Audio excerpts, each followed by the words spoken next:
strats of the gate. So. Putter calls. We revamped a lot of their tee sides for the tournament. I only had a week with them. So, oh, what? Really? Yeah. No, with them longer than that? Well, I mean, I did some stuff online, but I got more done in the week than... just as pure land prep? Yeah. Okay. Are you good? Okay. Hey, I'm here with Semphis. In a unique position in CS right now, coaching and playing at the same time. So I guess we'll touch on a little bit of both.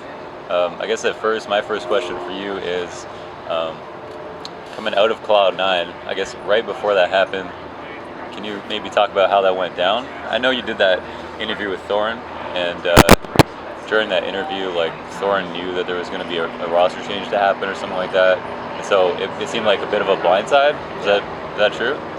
Yeah, kind of. I mean, I knew there was going to be changes in the team eventually. I didn't think they would do it as poorly as they did, but I mean, CS is CS. If they didn't think I was good enough to win, then I guess they removed me, right? So. Did they tell you why, or? No, the part that pissed me off is like I wouldn't have been opposed to a roster change if they're like saying, because in my opinion we had pretty bad results for a while. Yeah. So there's only so much until an order, until like what do you do? Like, even if it isn't the fault of someone, maybe you just need like a fresh start or something. Yep. And if they would have just told me that, I would have been fine. Just like, yo, whatever, we don't think you're bad, or however they want to do it. Yep. But it was just like I was messaging them on Steam, and just no one was replying to me. And then I started hearing from other people that like me and Shazam was getting cut. I mean, I already knew Shazam was probably getting cut. Yep. I mean, that was kind of obvious. Mm-hmm. But the fact that no one was talking to me about Shazam getting cut made me realize pretty quickly, which is why I started messaging them. And I don't know. I just felt like I deserved more than that after playing with someone for 5 years. You 100% did. I think a lot of shade is thrown with orgs, right? Yeah, and I mean, they never even gave me a clear answer of why. So I mean, I'm not gonna like hate them all for it forever.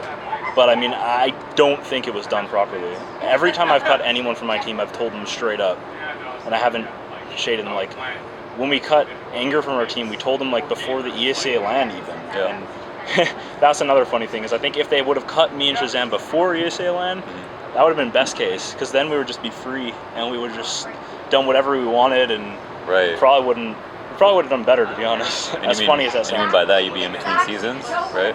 No, I just more mean like if they actually had the plans before ESA, which I believe they did. Yeah.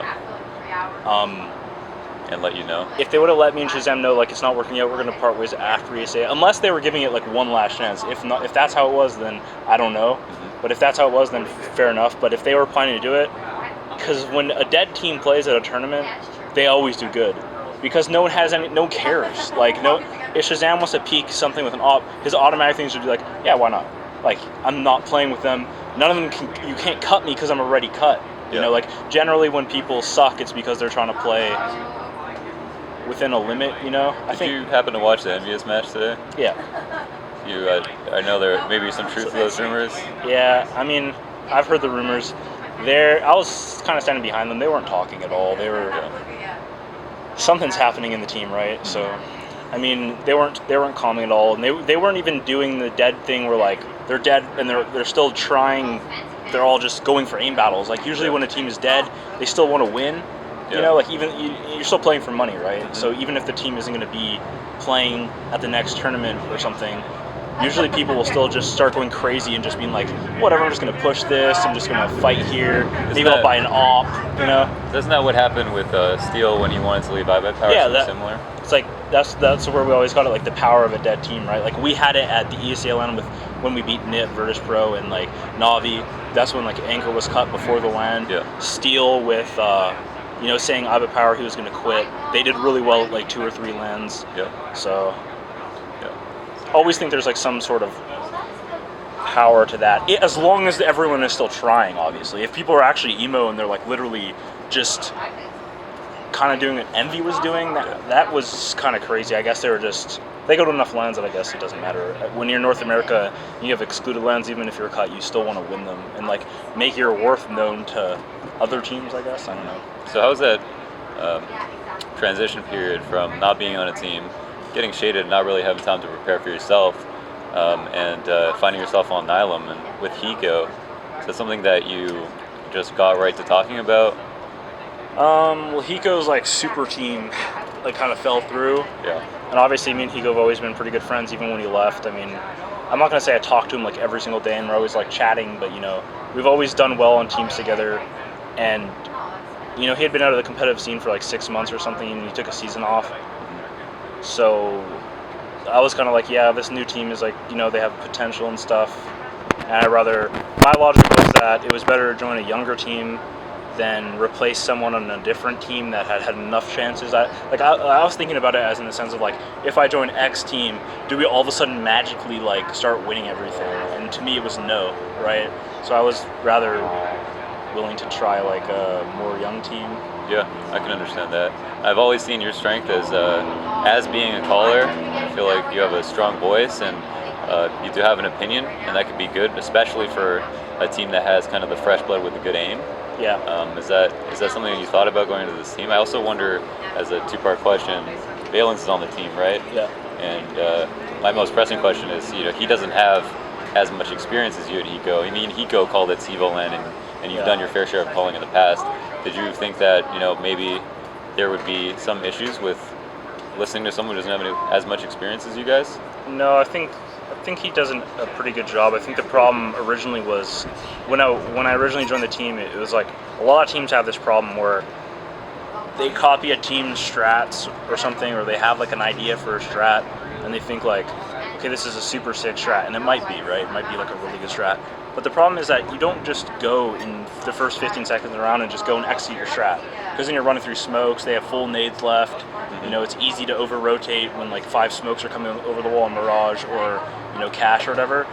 So I was trying to like more make it where you go and do like a default, then you come back, then do the strat, like more map control, and then obviously a little bit of like, the aggressive like floor spy and that kind of stuff. But in general, I think the problem that any caller has with me is like, whenever I suggest something like a force buy or I say like this might work, a lot of times just I guess the way I say it, I'm like very like, my voice is like commanding, I guess, and no one ever says no to me. Yeah. And it's rare that I call something and then someone says no and I'm like, no, we should do it. I'm just like, if you know what, you're the caller, it's like final judgment is yours. What you're saying is it can be pretty easy to call over Sean Garrett in that regard, right? Yeah, that's my main issue with him, and it worked for years. In 1.6, I used to always give ideas, and it worked, and then in Go, the same thing. The ESL comms were kind of funny, in my opinion. I don't even care. We were all on Adderall. Like, really? I don't even give a fuck. Like, it was pretty obvious. Like, if you listen to the comms, like, I don't know, people can hate it or whatever. Everyone does Adderall at ESA land, right? Yeah. Okay. So just throwing that out there for the fans. That's how you get good. And you can hear it in the comms, right? Like that's what was so funny to me. It was like, such shit's comms so hectic. Like, yep, yeah. So that might clear up some of the questions of why it was like that. So of course, I mean, yeah. So in Nihilum, you've had a couple of roster changes since you and Hiko have joined. You've been past Flowstick and Professor Chaos. Automatic has left the team. It's been cut from the team. Yeah, that was a mutual thing. It wasn't really like we straight up cut Automatic or like anything like that. It was more like he didn't feel like he was doing. The problem with like Hiko, me, and Sanks is like we were all, and Automatic is like we had like 5 players, right? And I said when I joined the team, I was like, I'm never doing what I did in C9 at the end of like being like a support player, right? I was like, I'm not gonna be like throwing all the nades and like playing like not bitch spots, but like spots I don't really like. That's not to say I can't play multiple spots, because I can. But I if I really hate a spot, I just really don't want to play it, that type of thing. And they're all like, yeah, that's cool. So that was like kind of a problem. Is like.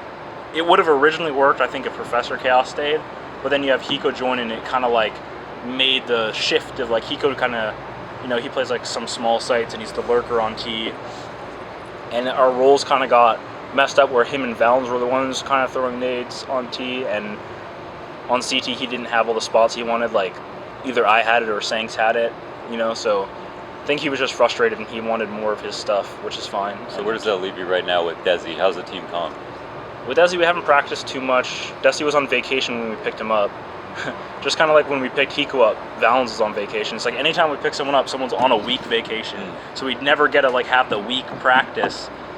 that's unfortunate. But I mean, yeah, we'll be playing a lot before the Burbank qualifiers and stuff. And yeah, Jesse's good. I don't know. People originally we were like, everyone always says he's like toxic and a rager, but I haven't seen it yet. I mean, it's been a week, so maybe he's just hiding it or something. But I mean, he seems pretty cool.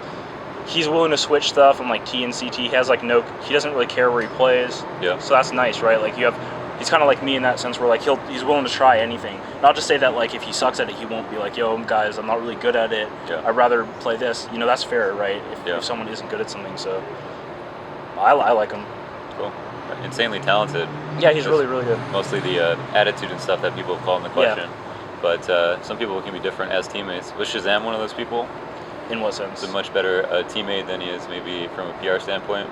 Yeah, I mean, Shazam never was like talking shit to us or like getting mad. I mean, he's a pretty chill teammate. I didn't have a problem with him. I didn't hate him. I think he got a lot of hate on the community, and I think eventually it kind of got to him, and then he just played worse and worse, and then that's just how it goes, I guess. Yeah, read too much for sure. So, how do you feel about your online season, ESWC? Yeah, I mean, it doesn't really matter if we didn't qualify, I guess. Like, it's always a team game, right? Like, you want to qualify. Like, I would easily have a 0.5 FPR as long as I qualify for the LAN or something like that. Like, obviously, if you like know you can get like 3 MP7 kills, people always go for the stats. Like, I'm like hunting on like some eco rounds and they have no armor. Like, people always go for the stats. I mean, pretty much anyone that knows that another team's full eco and has an MP7 will always like. They don't really care if they die. It's my time to get 380 ADR. Yeah, they're just gonna go and get 380 ADR. Like, everyone does it. You can see Get Right do it. You see all good players do it, right? Like Olaf. Everyone can do that. It's a different story, when you have an AK and you lose it to a pistol, then you're an idiot, right? Yeah. Like, there's certain exceptions I think in Go where like, obviously I'm not gonna say I didn't stat pad a little bit on some of the other like lower tier teams, but in general I felt pretty confident this season. I think. Don't take this the wrong way, as in like I think Logitech gear is like bad. I just think I'm way better when I just have like more options. Like I don't know. Like, even though I use the Kinzu and I use the Rival this season, and I switched both times, and like just having the option of like just using whatever I want. Like it just. I mean, I've got big hands. Yeah. I can't think of we're kind of in the same space. Yeah. I got to use an EC1A. Yeah. I can't imagine if I had to use a Logitech mouse right now, which mouse I would even use. So. Like I said, their sensors are super good. Like, they're really accurate and stuff. It's just like, if you don't like the shape of something, then what do?